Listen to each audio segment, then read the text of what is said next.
He told everyone I was paranoid. My own children laughed at me behind my back, convinced I was too weak to fight back. And my best friend. She was the one in my husband's arms, planning to take my home, my life, everything I'd built. But weakness was just the mask I let them see.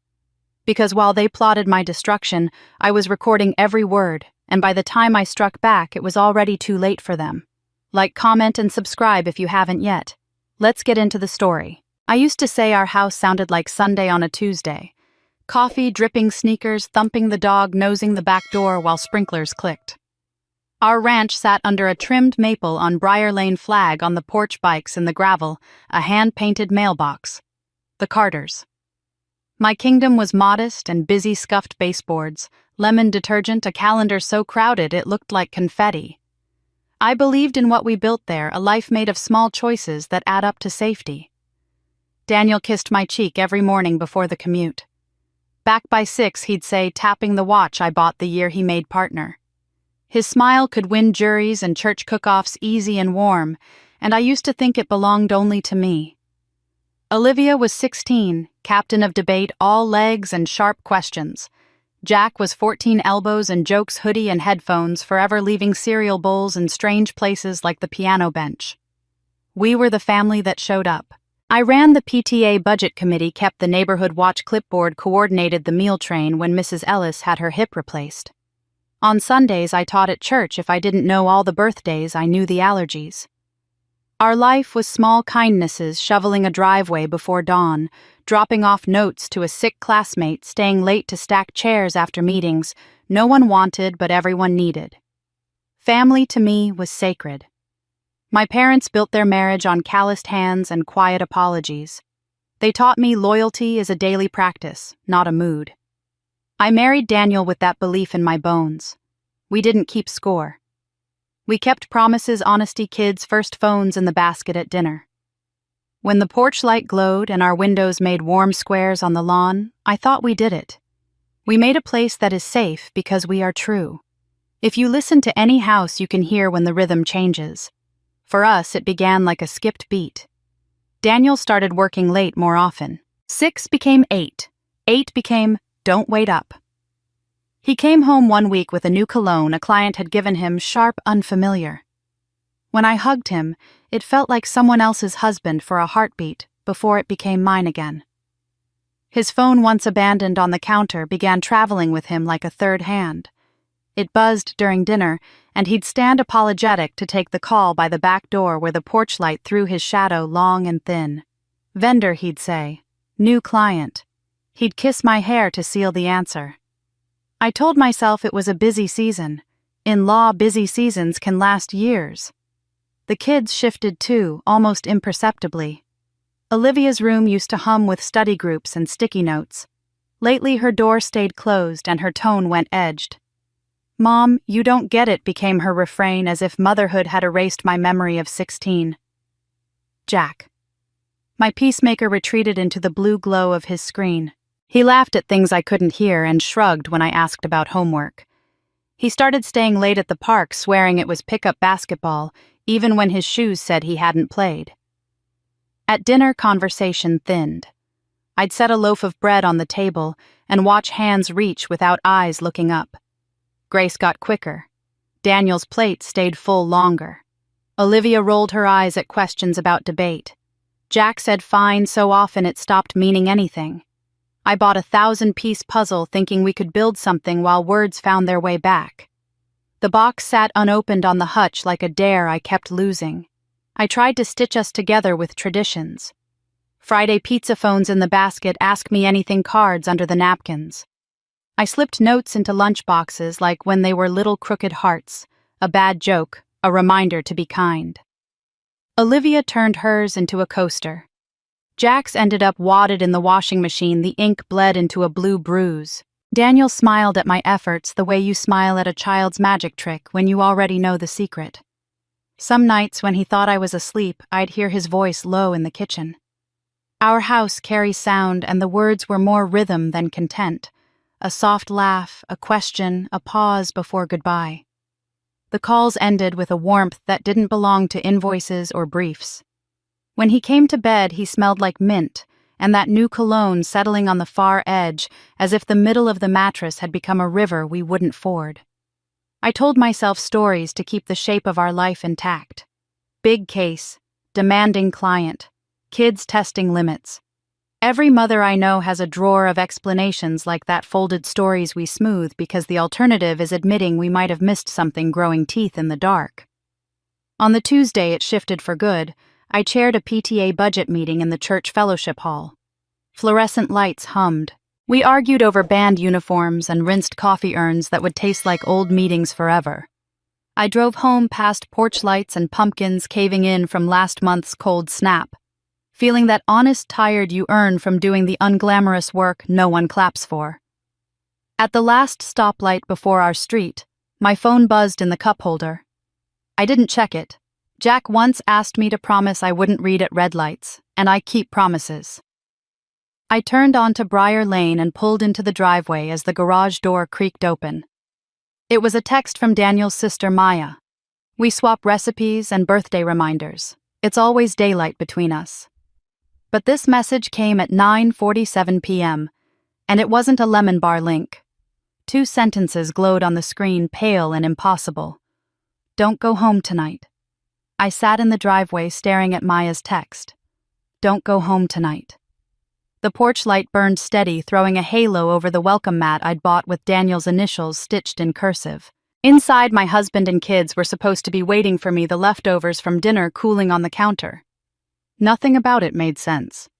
My thumb hovered over the call button before I shoved the phone back into my purse. Instead of pulling into the garage, I backed out, turned left instead of right, and let the road to Maya's house guide me on instinct. Maya lived 15 minutes away in a townhouse near the high school. The drive blurred. My mind clattered through possibilities: gas leak, break-in, accident. But her text had no exclamation points, no explanation. Just that quiet, sharp command: don't go home.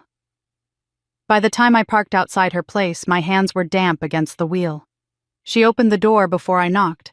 Her eyes rimmed red, her shoulders hunched like she'd been carrying a weight too heavy. "Evelyn," she whispered. "Come in. Quick." Inside the house smelled like coffee gone cold. She led me straight to the living room without small talk. On the coffee table sat a laptop, its screen glowing in the dim room. Maya wrung her hands. "I didn't know how to tell you. I've been sitting on this for weeks, praying I was wrong." A dread settled into my chest, heavy as wet cement. "Tell me what." Maya pressed play. The video showed my kitchen, the same white cabinets and fruit bowl I'd wiped clean that morning. Daniel walked in, but he wasn't alone. Marissa was with him, my best friend. We'd met through church years ago, traded recipes, swapped school pickup duties. She was at our 4th of July barbecue holding sparklers with Olivia.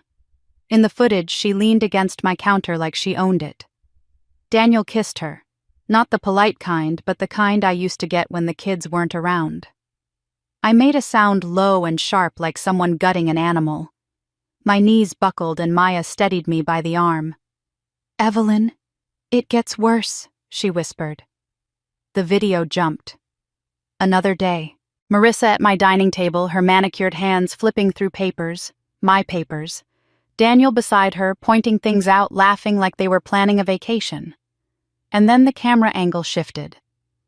Olivia walked in backpack slung off one shoulder. She sat down, handed Daniel a folder. "These are the forms you wanted me to get from Mom's desk," she said.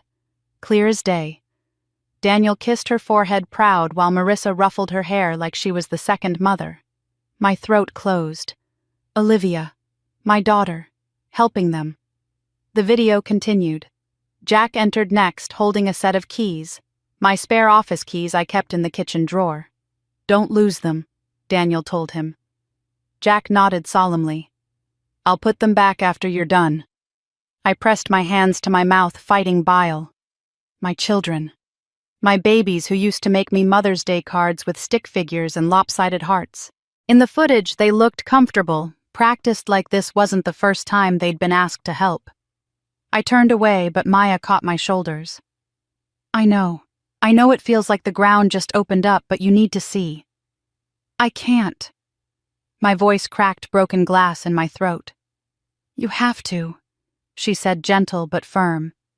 "Because this isn't just an affair. They're pulling the kids into it. It's poison, Evelyn." I forced myself to face the screen again. One more clip, Daniel and Marissa laughing in my living room while Olivia texted on her phone. "Mom will never know," she said casually. Daniel smiled. "She doesn't need to." Something inside me shattered. A sound left me raw and animal, half sob, half scream. I pressed a fist against my ribs like I could hold my heart together. Maya wrapped her arms around me, whispering, "I'm so sorry, I'm so sorry." Tears blurred everything. Betrayal spread through me like fire licking up old memories. Daniel proposing under the oak tree at my parents' farm. Marissa holding my newborn Jack while I caught my breath. Olivia in pigtails handing Daniel his Father's Day card. Every memory warped, twisted. "I have to confront him," I gasped, clutching the edge of the coffee table. "I have to go right now." Maya grabbed my wrists. "No. Listen to me. If you walk in screaming tonight, he'll deny it, the kids will cover for him, and you'll be painted as the hysterical wife. You need proof. More than this. Enough that he can't twist it back on you." I stared at her through tears. "But they're my children. He's making them lie to me." "I know." Her own eyes filled. "And that's why you have to be smart. Protect yourself first. Then you'll be able to protect them." I sank into the couch chest, heaving, trying to stitch sense into my thoughts. Rage burned under my skin, begging for release, but another part of me, colder, steadier, whispered, "Wait. Observe. Collect." If family could lie so cleanly to my face, then love alone wouldn't save me. Proof would. The decision hardened inside me like cement setting. I wiped my face, forcing my voice into something that almost sounded steady. Then I'll play the part. I'll smile. I'll act clueless. And while they think I'm asleep, I'll be watching. Maya nodded, though tears slipped down her cheeks. That's the Evelyn I know. The drive back felt endless headlights slicing through my haze.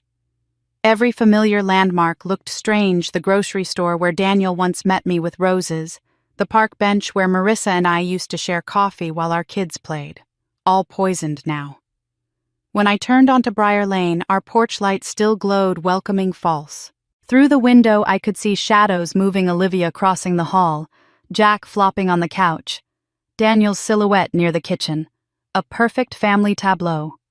I parked, wiped my face one last time, and fixed my expression into something soft, unknowing. The actress in me took the stage. Smile at the door, hug, the kids kiss Daniel's cheek. But inside, rage coiled tight and hot, whispering promises. I would not be their fool.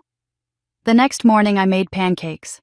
The smell of butter and sugar filled the kitchen the way it always had, warm and safe, a ritual I thought would anchor me. Daniel walked in wearing his pressed suit, kissed the top of my head, and said, "You're spoiling us." I smiled, careful, steady, while my heart whispered the word liar like a metronome. I played the part. I asked about his cases, reminded Olivia about debate practice, told Jack to grab his gym shoes. It felt like standing in a photograph of my life instead of living it, like the edges had curled and gone brittle. They didn't notice. They couldn't see that behind my calm nods I was memorizing every detail, the way Daniel's phone never left his pocket, the way Olivia avoided my eyes, the way Jack looked tired as though secrets weighed on him.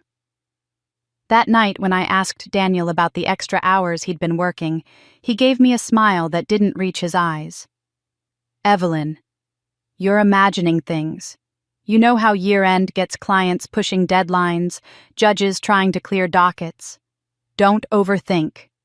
His words pressed down like a hand over my mouth. "You're imagining things." I almost laughed because I had the footage burned into me now. I wasn't imagining, I was pretending. But I nodded anyway. "Of course. I just worry about you." He squeezed my hand like a man reassuring his anxious wife. "I know, and I love that about you. But really, everything's fine." Everything was not fine. At church on Sunday, Olivia sat with Marissa's daughter, whispering and laughing through the sermon. When I leaned in to hush them, Olivia rolled her eyes so hard I thought they might stick. "Mom, it's not 1950. You don't have to be perfect little Mrs. Carter all the time." Her voice carried sharp enough for 2 pews ahead to glance back. I swallowed my shame, pressing a smile into place. Afterward, Marissa hugged me in the fellowship hall, smelling like the same lavender lotion she always used. "Teenagers," she said with a practiced laugh. "They think they know everything." I could see the glint in her eyes, though the one that said, "I know something you don't." Jack, meanwhile, was drifting further. He used to beg me to throw the football with him in the yard. Now, when I asked if he wanted to go for ice cream after school, he muttered, "I'm hanging with Lucas Marissa's son." He spent long evenings over at their house, coming home with stories he wouldn't share, eyes darting whenever I pressed. One night, I found him in the garage scrolling on his phone, whispering into the speaker. When he saw me, he jumped. "Homework," he said quickly, stuffing it into his hoodie. But his math grades had slipped to C's, and the only equation I could see was his loyalty shifting away from me toward them. The betrayal bled into numbers next. I balanced our accounts late at night, coffee going cold beside me. At first, it was little things charges I didn't recognize, amounts that didn't match Daniel's explanations. Then, while combing through the credit statements, I saw it a $200,000 loan taken in my name. My signature was scrawled at the bottom of the documents, a shaky replica. My breath hitched. Daniel had forged me. I printed the papers, tucked them into a manila folder, and hid them in the back of the linen closet behind stacks of old sheets. My hands shook so badly I nearly dropped the stapler. That money wasn't just debt, it was leverage, proof that he was preparing for a world where I was cut out. The worst blow came quietly on a Wednesday evening. I was walking up the stairs carrying a basket of folded laundry when I heard voices floating from Olivia's room. Her door was cracked. Inside, she and Jack were sprawled across her bed, Marissa perched on the desk chair, her legs crossed like she belonged there. "She still thinks Dad's working late?" Olivia snickered. Marissa chuckled softly, conspiratorial. "Your mom has always been old-fashioned, sweet, but blind." Olivia laughed a bright, sharp sound. Jack chimed in with a joke about my puzzles and PTA meetings. They laughed together, and it cut deeper than any knife. My children, my own children, laughing at me, coached by the woman I'd trusted as a sister. I stood frozen, every fiber of me screaming to burst in, to throw them out, to scream until walls cracked. But I turned and walked back down, my heartbeat echoing in my ears. If I exploded now, they'd win. They'd twist it into hysteria. I needed more. I needed everything. That night, after everyone went to bed, I sat at the kitchen table with Daniel's laptop. He was careless enough to reuse passwords I'd known his since law school days. My hands trembled as I typed it in. His inbox bloomed open, hundreds of messages scrolling like a confession. And then I found them. Emails between Daniel and Marissa, neatly organized under a folder marked Future. "When she's out, we'll file fast," Daniel had written. "Property will transfer smoothly with the loan secured. Kids are already on our side." Marissa's reply: "She'll crumble. She doesn't have the spine to fight back. By Christmas, this house is ours." I stared until the words blurred. By Christmas, this house is ours. The walls around me seemed to pulse, familiar pictures on the mantel suddenly foreign. Every inch of this home I had built, every memory stitched into these rooms, they were planning to strip it all away like I was just an obstacle. I shut the laptop gently, afraid the sound might wake the ghosts of who we used to be. My hands were ice, but fire churned inside me, molten and merciless. I had walked into marriage believing loyalty was unbreakable. Now I knew better. They thought I would crumble. They had no idea what I was becoming. I woke the next morning to the sound of Daniel humming in the shower. He always hummed when he felt in control, like life was bending to his rhythm. I pulled the covers tighter around me and stared at the ceiling. He believed I was blind. He believed the children were his. He believed Marissa's grip on my family was unshakable. Let him. Let them. I would wear the mask they wanted me to wear, and behind it I would sharpen my knives. The role of dutiful wife and mother came naturally enough. I had played it for years. But now every smile I gave was counterfeit, every nod an act, every dinner cooked part of a performance for an audience that didn't know they were being watched in return. The first ally I turned to was Maya. I drove to her house under the guise of dropping off a casserole, and once the door closed behind me, the mask slipped. I found emails, I whispered. My voice cracked, but I forced it steady. They're planning to take the house, to erase me. Maya's face went pale. You have to stop him. Evelyn, this isn't just betrayal, it's war. I know, I said. That's why I need more than hurt feelings. I need evidence that won't crumble in court. Maya squeezed my hands. Then you can't face this alone. Call Clara. The name alone steadied me. Clara Jennings had been my mentor when I was fresh out of college long before Daniel. She was a retired attorney now, widowed sharp as glass even in her 60s. If anyone could guide me, it was her. I met Clara at her home that afternoon, a modest colonial with ivy curling around the porch rails. She opened the door in her cardigan and glasses, but her gaze was still steel. Over tea, I spilled everything. The videos, the loan, the emails. My words tumbled out like stones breaking a dam. Clara listened in silence, her fingers steepled beneath her chin. When I finished, her voice was low and deliberate. You have the beginnings of a case. Fraud, conspiracy, even potential custodial manipulation. But Evelyn, she leaned forward. Once you go down this path, there's no undoing it. You can destroy them, but you'll never get your innocence back. Her words landed like a gavel. Innocence. That fragile belief I'd carried all my life that love protects that family is sacred.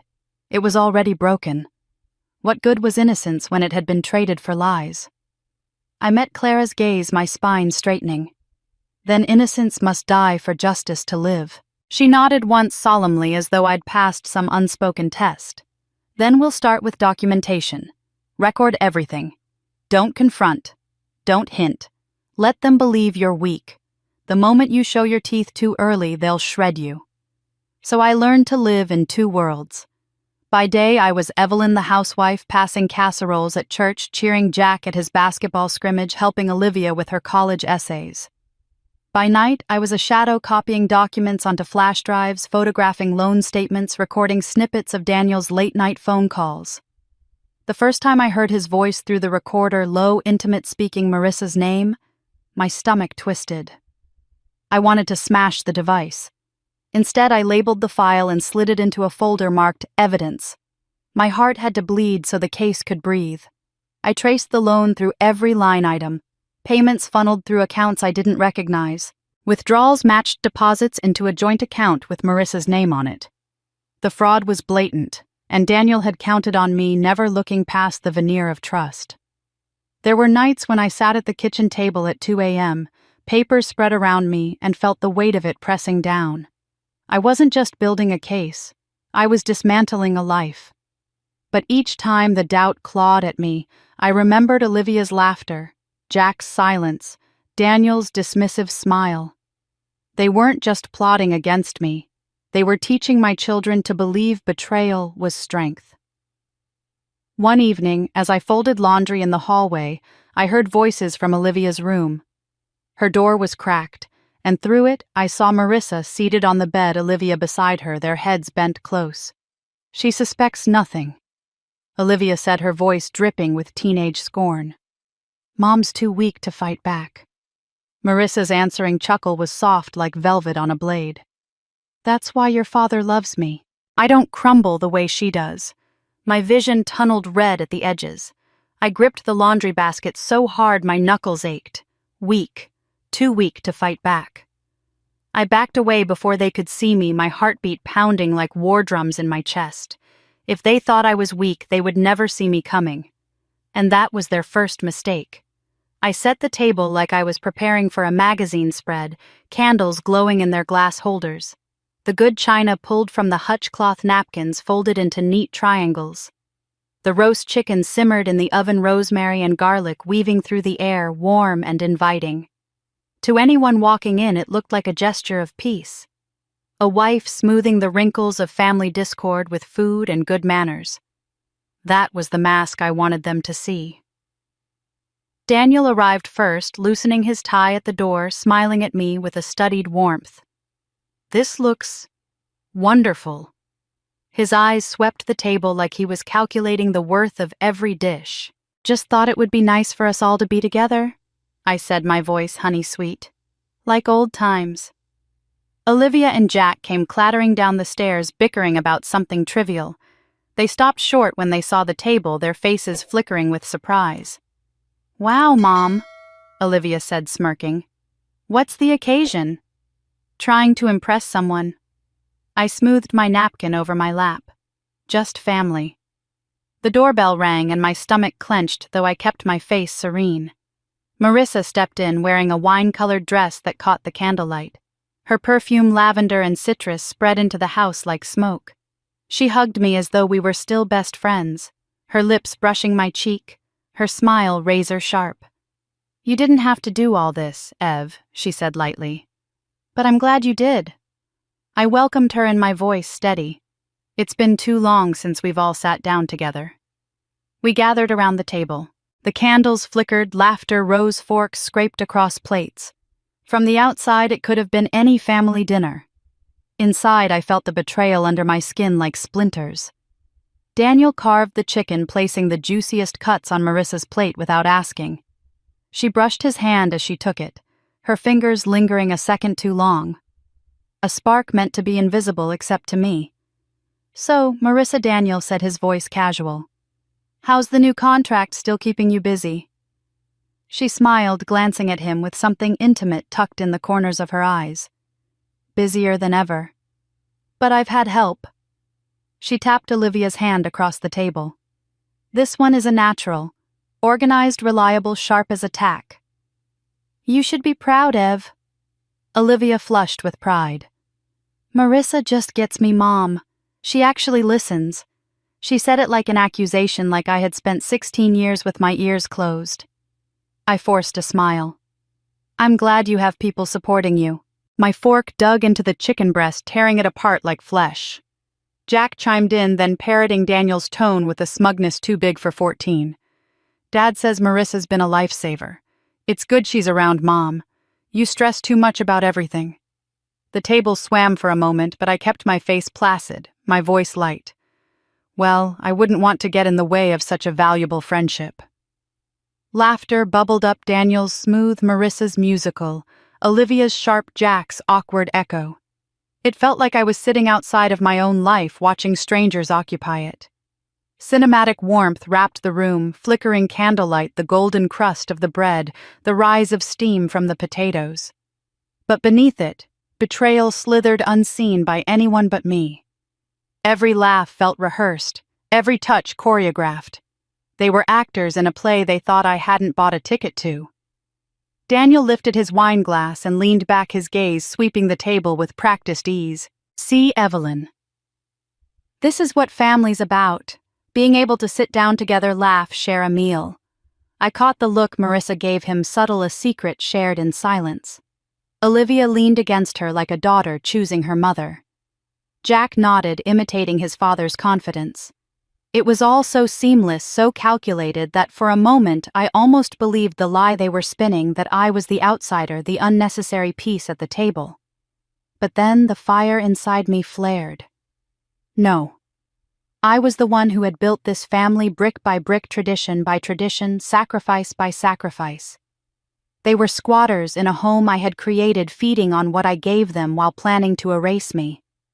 I felt the heat of the candles on my face, the stem of the glass cool in my hand. My pulse slowed, a strange calm settling over me. Let them laugh. Let them mock. They believed this dinner was proof of my submission, a final act of naivety before I crumbled. But I knew the truth. This was not their triumph. This was my stage. I raised my glass, my voice cutting through their chatter with a clarity that made them all glance up.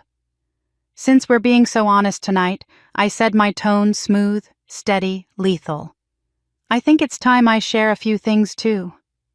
I didn't toast. I set my glass down and reached beneath my chair, pulling out the small speaker I'd tucked there before dinner. Daniel's smile froze. Marissa's fork paused mid-air. Olivia glanced at Jack, eyes bright with curiosity, not yet fear. "Since we're being so honest," I said, "let me go first." I tapped play. The kitchen came to life in tinny audio, the same room we were sitting in, the same lamp hum, the soft thunk of a cabinet door. Daniel's voice filled the air low and familiar. "Once she's out, we file fast. With the loan secured, the property transfers clean." Marissa's laugh followed gentle and mean at once. "She'll crumble. She always does. By Christmas, this house is ours." The room went suddenly small. Even the candles seemed to lean closer, listening. Daniel reached for the speaker. I slid it just out of his grasp, calm as a dealer guarding the deck. "Sit," I said. "Evelyn." He warned, that courtroom tone slipping on like a glove. "This is taken out of context." "Here's more," I said, and tapped the next file. Olivia's voice. My daughter bubbled out, flippant and cruel mom's too weak to fight back. She still thinks marriage is a church promise and a casserole. Jack's muffled laugh answered her, a sound that used to be my favorite thing in the world. She won't see it coming. The sound of my children laughing at me cracked something inside my ribs, but my hands were steady. I let the clip play through the scrape of chairs and the soft click of a phone case. Then I clicked another. Rustling papers, Marissa again smiling on audio. "Sign here, Danny." Then we moved the payments through the joint, no one asks questions. The timestamp chimed at the end, the Tuesday before last, 11:13 p.m. "Turn that off," Daniel snapped. "Now." "No." My voice didn't rise. It didn't need to. We're going to sit here and listen to the truth because I've been listening to lies for months. He laughed, a brittle sound. "You really think a couple of recordings prove anything? Deepfakes exist. Teens edit audio for fun. You're embarrassing yourself." I slid a manila envelope onto the table and fanned the contents with my fingertips. Copies of the loan, the forged signature beside my real one, the bank's email chain. "It's adorable you think I came to dinner unprepared." Marissa's eyes flicked between the papers and the speaker, the color draining from her face like water from a tipped glass. Olivia stared at the tablecloth, her fingers worrying a thread until it snapped. "What is this?" Jack whispered. "It's your father's handwriting pretending to be mine," I said. "It's a $200,000 loan opened in my name, funneled through accounts that conveniently line up with deposits into Marissa's business." I opened another folder. Screenshots, transfers, a simple story told in numbers. "And this is the bank fraud department confirming the signatures don't match. This," I tapped the top page, "is the incident number from the police report I filed this morning. And this," I slid out a crisp letter, "is a retainer agreement signed by my attorney. Her name is Clara Jennings. She's very good at taking apart men who think women won't fight back." Marissa's breathing quickened. She set her fork down and pressed her napkin to her lips like she might be sick. "Evelyn, listen to me. Do not speak to me like we are friends," I said. She flinched. Daniel surged to his feet so quickly his chair slammed into the wall. "This is insane," he barked. "You think you can accuse me of fraud and sit here like the Queen of England? This is my house, my kids."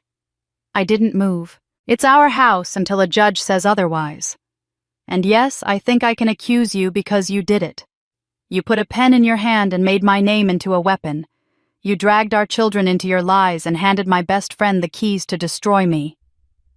"Stop," Olivia said, voice too high. "Dad wouldn't. Mom, he—" She looked up, finally meeting my eyes. What she saw there made the bravado slide off her face. "Is this real?" Jack's chin trembled. Dad Daniel aimed his fury at me.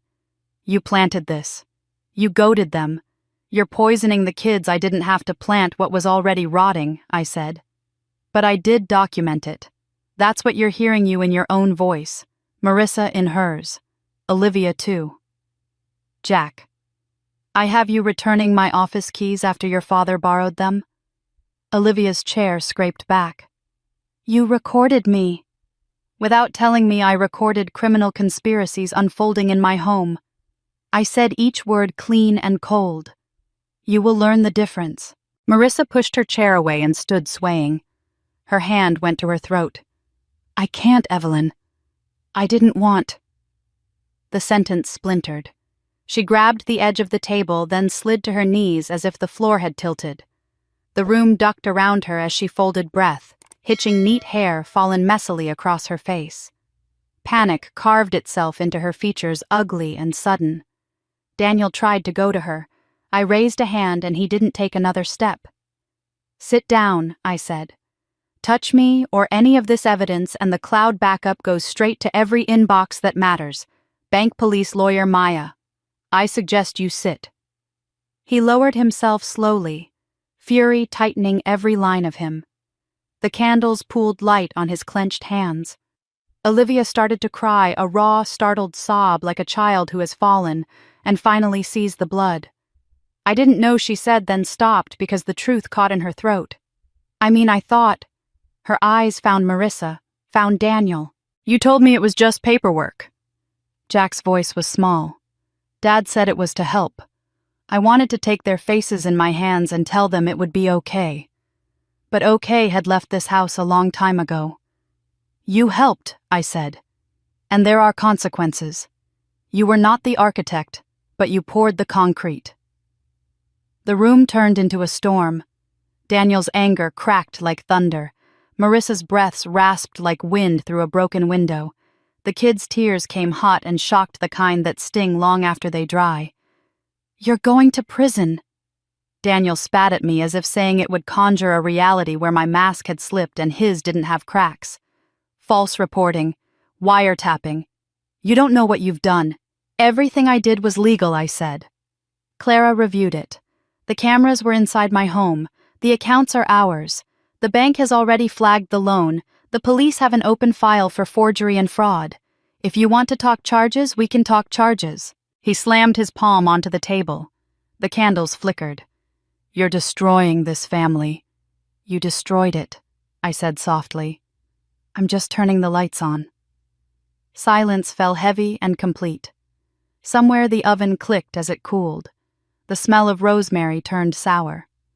Marissa made a small animal sound and crawled to her purse, hands shaking. I need my inhaler. She fumbled, knocking her lipstick to the floor. Olivia dropped to help hiccuping sobs. Jack's hands hovered uselessly over napkins as if paper could clean this. Daniel stared at me with a hatred I had never seen on his face, not in 2 decades of knowing him. It was naked pure. He needed me to be small for it to make sense. He needed me to crumble for the story to hold. I stood gathering the dossiers, sliding them back into the envelope with care. I had been careful for months. I would keep being careful until there was nothing left they could take. Daniel leaned forward, his voice gone low and venomous. You think you've won? You'll have nothing without me. The weeks after that dinner blurred into headlines and handcuffs. Daniel thought he could out-talk the bank, that his reputation in courtrooms would shield him. But paperwork doesn't bend to charisma, and forged signatures don't lie under scrutiny. The morning they came for him, 2 black SUVs pulled up to the curb, neighbors gawking through blinds. I watched from the porch as federal agents walked my husband out in cuffs. His suit wrinkled, his face twisted with rage. He caught my eye once, and for a moment I saw the man I married. Then he spat at the ground like I was the enemy that ruined him. The papers called it fraud of the suburbs. 200,000 wasn't a fortune in his world, but the deceit made it scandalous. Clients dropped him. Partners erased his name from the firm website overnight. And suddenly the powerful Daniel Carter was a man in shackles, the law he worshipped now snapping shut on him like iron jaws. Marissa's collapse came faster. Her husband, quiet, unassuming Scott, filed for divorce within 48 hours of the news breaking. He had lawyers lined up and a custody petition that painted her as unfit. The recordings, the police files, the bank statements, they weren't just mine now. They were public record, and Scott wielded them like a sword.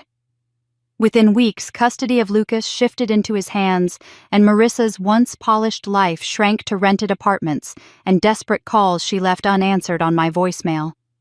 But the harshest fallout landed on Olivia and Jack. Teenagers live in ecosystems more ruthless than any courtroom. By the second day, their friends had heard the recordings. Screenshots circled through group chats.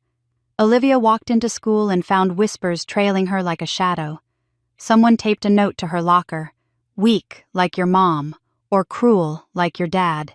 She tore it down, but by lunch she was sitting alone, her tray untouched, mascara smudged. Jack, who once had a crowd of boys trailing him to practice, found himself benched. Coaches don't like distractions, and teammates don't want scandal. He came home silent, throwing his backpack in a corner, slamming his door. I heard them whisper about me at night, rage, blame, confusion. Olivia sobbing that I'd ruined everything. Jack accusing me of loving revenge more than family. Each word was a knife. I wanted to crawl into their rooms, hold them, tell them I didn't want this either. But betrayal has a cost, and sometimes love means letting your children feel the weight of their choices.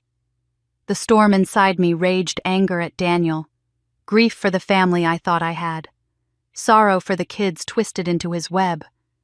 But beneath it was clarity, cold and hard. They needed boundaries sharper than comfort. They needed to know actions matter.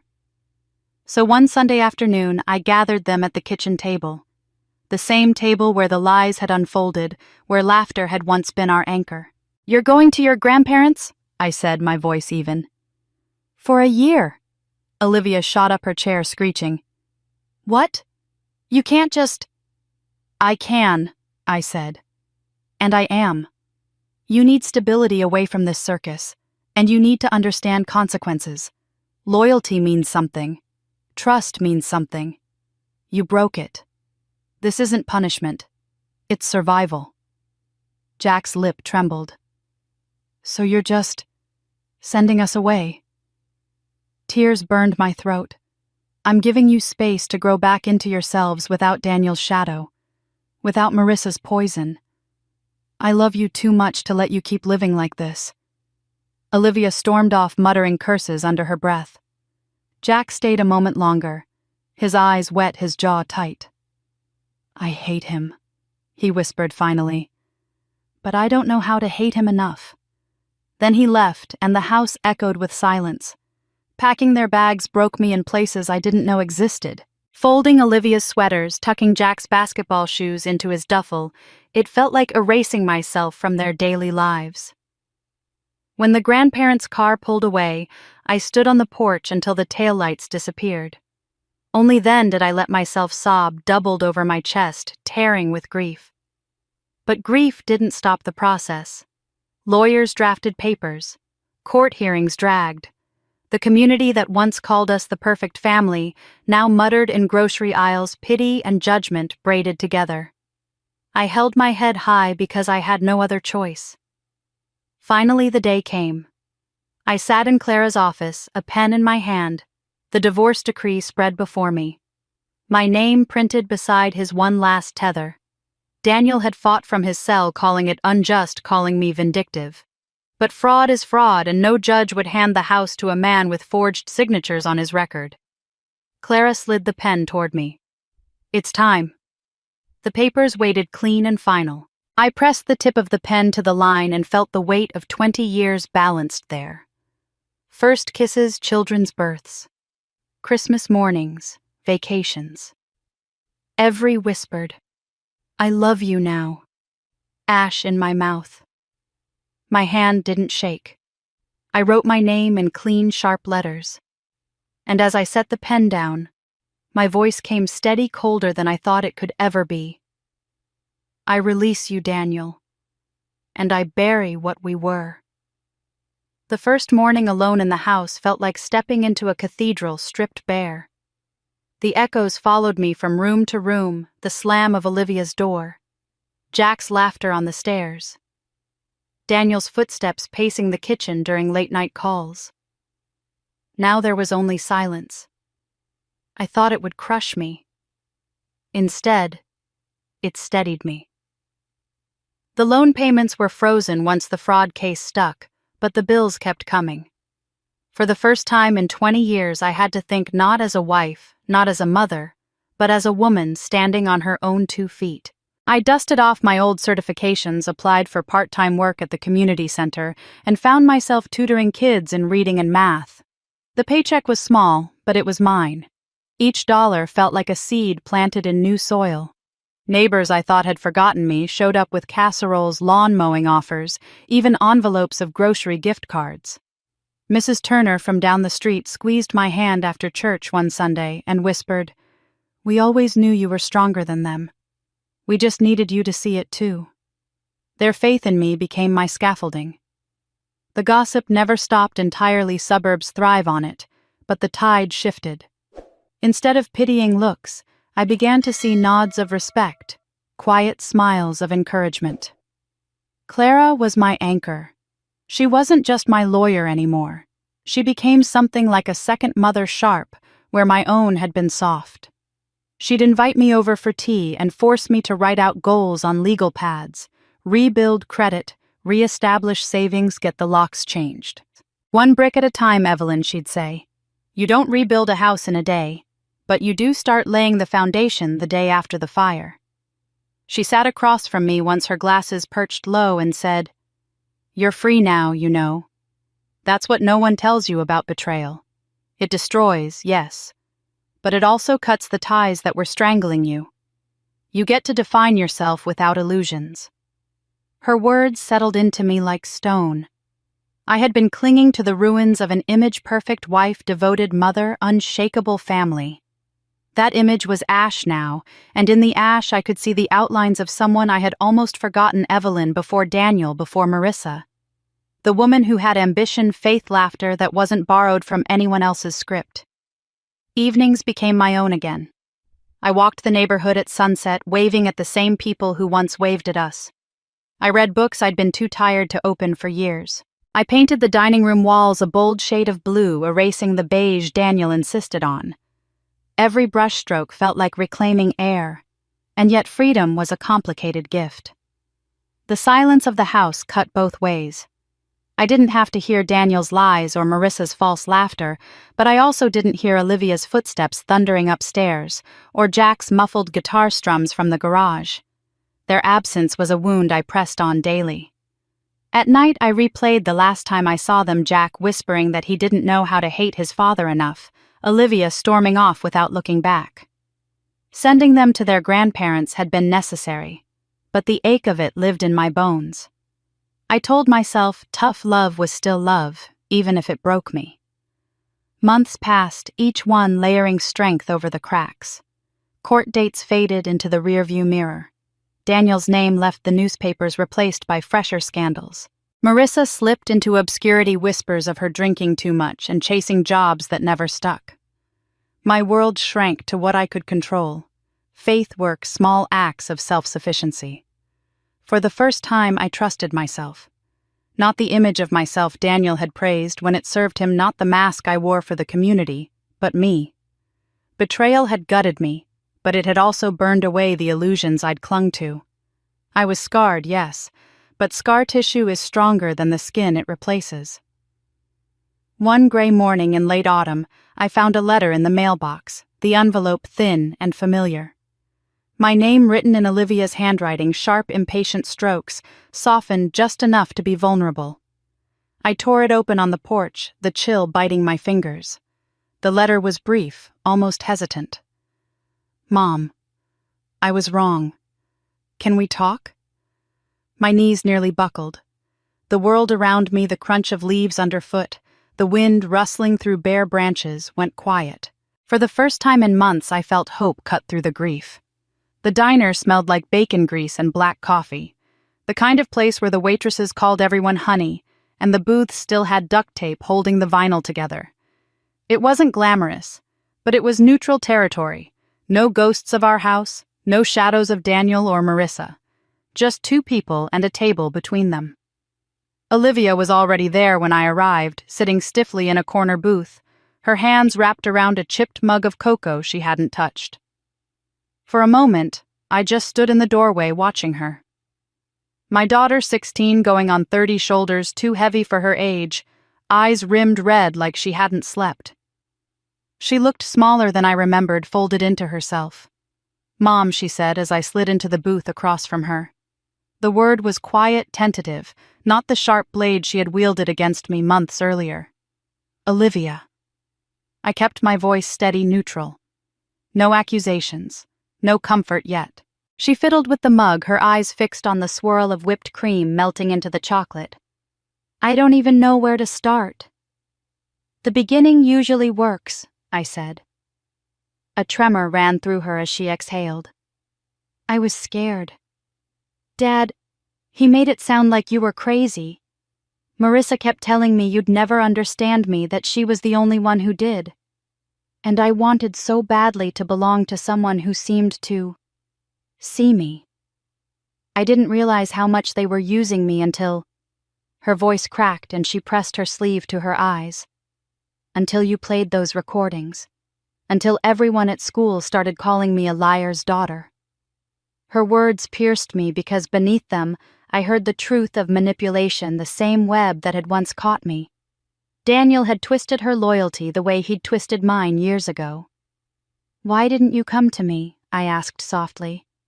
"Because I thought you'd just crumble." She looked up then, meeting my eyes. "But you didn't. You were stronger than any of us.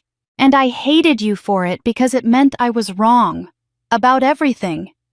The diner clattered around us, orders shouted to the kitchen forks scraping plates, but at our booth, silence held tight.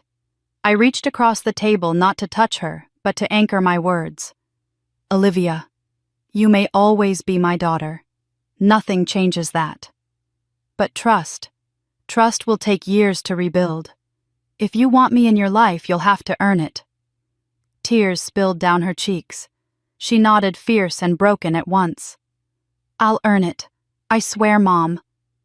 For the first time in months, I let myself smile at her. Not wide, not soft, but real. "Then we'll start here. Cocoa in a diner, one step at a time." We talked until the sun dipped low about little things, school assignments, her grandparents' quiet house, the ache she carried every time someone mentioned her father. She didn't ask me to erase the past. I didn't offer to. Instead, we laid bricks of something new, one conversation at a time. Jack came later. Not at the diner, but at the house, knocking on the door one rainy afternoon. He stood there drenched, clutching his basketball like it was the only anchor he had left. "Mom," he said, his voice cracking on the word. "I don't want to be like him." I pulled him inside, wrapped a towel around his shoulders, and let him sit in silence until he spoke again. He told me about the shame at school, the whispers, the guilt that gnawed at him every time he thought about laughing with Olivia at my expense. He didn't cry much, Jack never did, but the way his shoulders shook said everything. I told him the same thing I told Olivia, that he would always be my son, but love without boundaries becomes weakness. "You'll have to show me Jack. Through choices. Through time. Words aren't enough anymore." He nodded, eyes wet, and whispered, "I will. I promise." That night, after both of them had gone back to their grandparents, I sat alone in the living room. The walls still bore faint outlines where family photos used to hang, empty rectangles of memory. The silence pressed in, but it no longer felt like a void. It felt like space, room to grow, room to rebuild, room to breathe. I thought about Clara's words about innocence dying so justice could live. She was right. Betrayal had destroyed the family I thought I had. But it had also forced me to stop living in illusions, to stop anchoring my worth to Daniel's approval, or Marissa's friendship, or even my children's temporary loyalty. I had learned to balance compassion with boundaries, love with strength. I could forgive, but I would never again surrender myself so completely that someone could carve me hollow. The final papers from the court arrived in the mail 2 weeks later. Divorce finalized. Assets divided. The name Daniel Carter no longer tethered to mine. I signed the last page not with anger, but with clarity. The woman who had entered that marriage was gone. The woman who left it was unbreakable. As I set the pen down, the house quiet and steady around me, I whispered the truth aloud, not for Daniel, not for Marissa, not even for Olivia or Jack, but for me. I lost a family built on lies, but I gained myself, and that's a foundation no one will ever break again. And with that, Evelyn's chapter closes, not with the family she once clung to, but with the strength she built from the ashes. If this story struck a chord, make sure to subscribe for more stories like this. Share your thoughts below. We read every comment, and your voices shape what comes next. Thank you for listening. This has been a story from Revenge Served Cold. We'll see you next time.